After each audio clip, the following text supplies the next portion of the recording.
Hello friends, today's topic is TDS deposit in new income tax at 2025। आज हम इस video में देखेंगे कि कैसे हमने न्यू इनकम टैक्स एक्ट 2025 में पोर्टल में कैसे हमने TDS डिपॉजिट करना है। सबसे पहले मैं आपको बता दूं कि there are two ways to deposit TDS under the income tax act 2025। First of all we will discuss the first way how to deposit TDS in new income tax act 2025 at portal. For this purpose, we will start firstly with income tax portal. यहाँ पर हम सबसे पहले नीचे आएंगे, ये हम first way देख रहे हैं कैसे हमने, अगर हमारे पास TDS का यूज़र आईडी पासवर्ड नहीं है तो हमने कैसे ई-पे टैक्स करना है। सबसे पहले ई-पे टैक्स पे आएंगे और यहाँ पर हम इनकम टैक्स एक्ट 2025 सेलेक्ट करेंगे। अगर हमने TDS अप्रैल 2026 और उसके बाद का हमने अगर डिपॉजिट करना है TDS तो हम इनकम टैक्स एक्ट 2025 पे आएंगे। इसको हम उसके बाद कंटिन्यू करेंगे। क्योंकि हमने यहाँ पर TDS डिपॉजिट करना है तो मैं आपको सिर्फ TDS डिपॉजिट करने का यहाँ पर वे बताऊँगा। तो हमने यहाँ पर सबसे पहले टैन नंबर भर देना है, फिर उसको कंफर्म करना है, फिर आपने कोई भी मोबाइल नंबर लिख देना है और उस पर जैसे ही आप कंटिन्यू करेंगे तो एक OTP जाएगा, आपने OTP सेलेक्ट कर देना है। वहाँ पर कंटिन्यू करने के बाद एक OTP आएगा, आपने OTP यहाँ पर भर देना है। OTP यहाँ भरने के बाद आपने उसको कंटिन्यू करना है। लॉगिन में हमने यूज़र आईडी को लिख देना है जो कि क्लाइंट का टैन नंबर होगा। उसको कंटिन्यू करने के बाद आपने यहाँ पर लॉगिन और पासवर्ड दबा देना है। तो पासवर्ड दबाने के बाद आपको ई-फाइल पे और उसके बाद ई-पे टैक्स पे चल जाना है। तो ई-पे टैक्स दबाने के बाद आपके यहाँ पर फिर ये विंडो ओपन हो जाएगी जिसमें आपने अपने टैन नंबर लिखना है और उसको कंफर्म करना है और मोबाइल नंबर आप लिखेंगे। तो ई-पे टैक्स दबाने के बाद हम वही अभी जो मैंने आपको बताया कि उस विंडो पे पहुंच जाएंगे। तो वहाँ पर हमने सिलेक्ट करना है टैक्स ईयर। तो टैक्स ईयर को सिलेक्ट किया। जैसा कि आपको पता है कि 1 अप्रैल 2026 से जो हमारा फाइनेंशियल ईयर है उसको हम टैक्स ईयर बोलेंगे। अब असेसमेंट ईयर का कोई भी मीनिंग नहीं है, सिर्फ टैक्स ईयर है। तो टैक्स ईयर 2026-7, जैसा कि हमने अप्रैल का अगर हमने TDS डिपॉजिट कराना था with in 7 days of the next month 7 मई तक, तो सेम वे अगर हमने मई का जो TDS डिपॉजिट करना है उसकी जो लास्ट डेट होगी वो with in 7 days of the next month. ऐसे चलते चलते हमने जो इस पूरे साल का जो TDS डिपॉजिट है वो हमने सेलेक्ट कर लेना है। तो यहाँ पर हमने टैक्स ईयर सेलेक्ट किया, फिर उसको प्रोसीड किया। प्रोसीड करने के बाद हम यहाँ इस विंडो पे पहुँच जाएंगे जिसमें हमने सबसे पहले टैक्स एप्लीकेबल जो मेजर हेड है वो सिलेक्ट करना है। उसमें हमारे पास दो ऑप्शन है। सबसे पहले है कि अगर जो डिडक्टी है वो अदर देन कंपनी है तो हमने यहाँ पर सिलेक्ट कर लेना है, और अगर डिडक्टी है वो कंपनी है तो हमने यहाँ सिलेक्ट कर लेना है। यहाँ पर हम मानकर चलते हैं कि अगर जो हमारे डिडक्टिव हैं वो अदर देन कंपनी है। उसके बाद जो हमने ऑप्शन सेलेक्ट करनी है वो जो हमारे डिडक्टिव हैं वो उनका रेजिडेंशियल स्टेटस कैसा है। अगर वो रेजिडेंट है तो हमने यहाँ सेलेक्ट कर लेना है, नेक्स्ट हमने कंटिन्यू कर देना है। और यहाँ पर सबसे जो इम्पोर्टेंट विंडो है वो यहाँ पर ओपन हो जाएगी जो कि लास्ट ईयर से डिफर करेगी।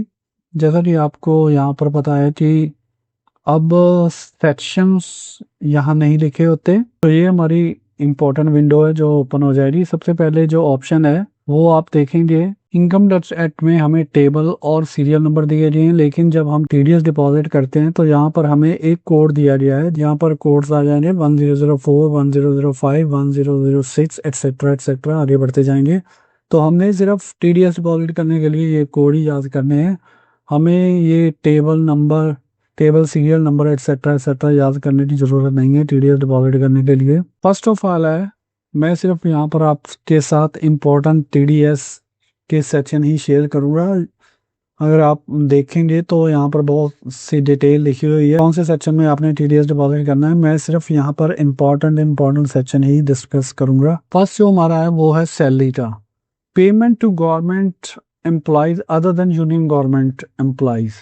तो यहाँ पर अगर जो असेसी है वो गवर्नमेंट एम्प्लॉयज है other than union government employee है, यहाँ पर हमने कोड जो सिलेक्ट कर लेना है वो 1001 सिलेक्ट कर लेना है। अगर वो एम्प्लॉय जो है अदर देन गवर्नमेंट एम्प्लॉय है जैसे कोई भी प्राइवेट लिमिटेड कंपनी का एक्सेट्रा एक्सेट्रा है, तो सैलरी पर टीडीएस डिडक्ट करने के लिए हमारे पास जो कोड है वो 1002 है। तो ऐसे हमने सिलेक्ट कर लेना है। नेक्स्ट जो है इम्पोर्टेंट सेक्शन है वो है कमीशन का। कमीशन का जो लास्ट ईयर 194H में हम टीडीएस डिपॉजिट करते थे, कमीशन के यहाँ पर 2 कोड हैं। अगर इंश्योरेंस के रिलेटेड वो कमीशन मिल रही है तो हमने 1005 सेलेक्ट कर लेना है। अगर अदर देन इंश्योरेंस जैसे कोई भी कमीशन है जब ब्रोकरेज है तो हमने 1006 सेलेक्ट कर लेना है कमीशन के लिए। नेक्स्ट जो इम्पोर्टेंट सेक्शन है वो है रेंट का। रेंट में भी यहाँ पर 2 सेक्शन डिस्क्राइब किए गए हैं। फर्स्ट है रेंट ऑन मशीनरी एटसेट्रा।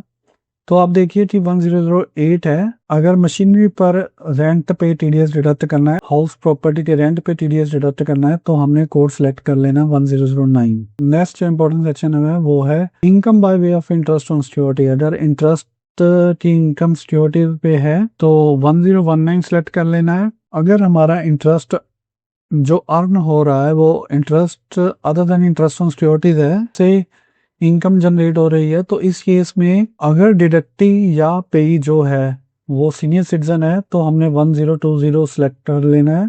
ये मोस्टली बैंकिंग के केस में हो रहा। और अगर पर्सन जो है वो इंटरेस्ट अर्न कर रहा है, interest other than interest on security, और जो डिडक्टी है वो नॉन सीनियर सिटीजन है, तब हमने 1021 सिलेक्ट कर लेना है। और in any other case any income being interest other than interest on security, ये हमने 1022 सिलेक्ट कर लेना है। ये सबसे इंपॉर्टेंट सेक्शन है 194C में। जैसे हम टीडीएस डिपॉजिट करते थे कॉन्ट्रैक्टर के केस में, तो यहाँ पर आप देखिए कि यहाँ जो वर्डिंग लिखी हुई है उसको हमने 194C को इसने 2 हिस्सों में बांट दिया है।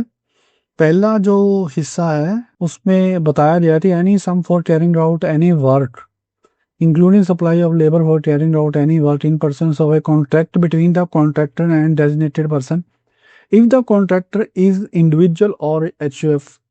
अगर जो कॉन्ट्रैक्टर है वो इंडिविजुअल या एचयूएफ है तो टीडीएस का जो कोड है वो 1023 है। और अगर जो कॉन्ट्रैक्टर है वो अदर देन इंडिविजुअल और एचयूएफ है तो उसका जो कोड है 1024 है।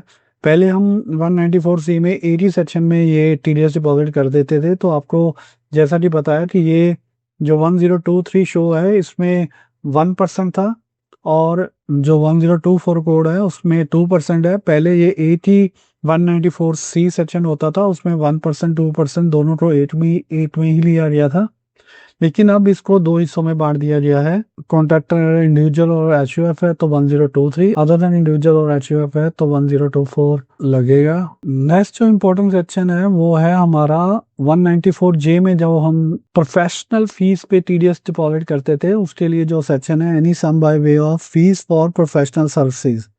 तो प्रोफेशनल फीस में जो 194J सेक्शन था उसमें अब जो कोड लगेगा वो 1027 में हमें टीडीएस डिपॉजिट करना पड़ेगा। नेक्स्ट इंपॉर्टेंट सेक्शन है डिविडेंड के केस में 1029 कोड में हमें टीडीएस डिपॉजिट करना पड़ेगा। नेक्स्ट जो इंपॉर्टेंट सेक्शन है वो है any sum for purchase of any goods. जैसे कि हम 194Q में टीडीएस डिपॉजिट करते थे, उसके लिए हमने जो परचेज ऑफ एनी गुड्स पे अब जो टीडीएस डिपॉजिट करना है वो हमें जो कोड सेलेक्ट करना होगा वो 1031 है। लास्ट ईयर जब उससे पहले हम 194Q में टीडीएस डिपॉजिट करते थे, अब हमें 1031 सेलेक्ट करना पड़ेगा। नेक्स्ट जो इम्पोर्टेंट कोड है वो है 1067, जो कि पार्टनरशिप के केस में हम जब 194T में टीडीएस डिपॉजिट करते थे, किसी भी पार्टनर को अगर हम salary interest commission bonus etcetera etcetera पे जो 194T में टीडीएस डिडक्ट करते थे, अब वो जो कोड है वो 1067 है। इसमें हमने टीडीएस डिपॉजिट करना है। तो उसके बाद टीसीएस के कुछ सेक्शन है। टीसीएस के आपने जो भी रिलेटेड सेक्शन है वो सिलेक्ट करके टीडीएस डिपॉजिट कर लेना है। तो ये हमारे इम्पोर्टेंट सेक्शन थे जो हमने डिस्कस किए। फिर भी आपने यहाँ पर पूरी डिटेल के साथ चेक करके प्रॉपरली आपने टीडीएस डिपॉजिट कर लेना है। टीडीएस डिपॉजिट करने में थोड़ी सी चेंज आई है। जैसे हमने मान लीजिए कि यहाँ पर हमारे कई कोर्स में टीडीएस है, जैसे कि हमने कमीशन में फॉर एग्जांपल मान लीजिए 1000 टीडीएस है, उसको हमने यहाँ लिखा ऐड किया तो ये 8 सेलेक्ट हो गया।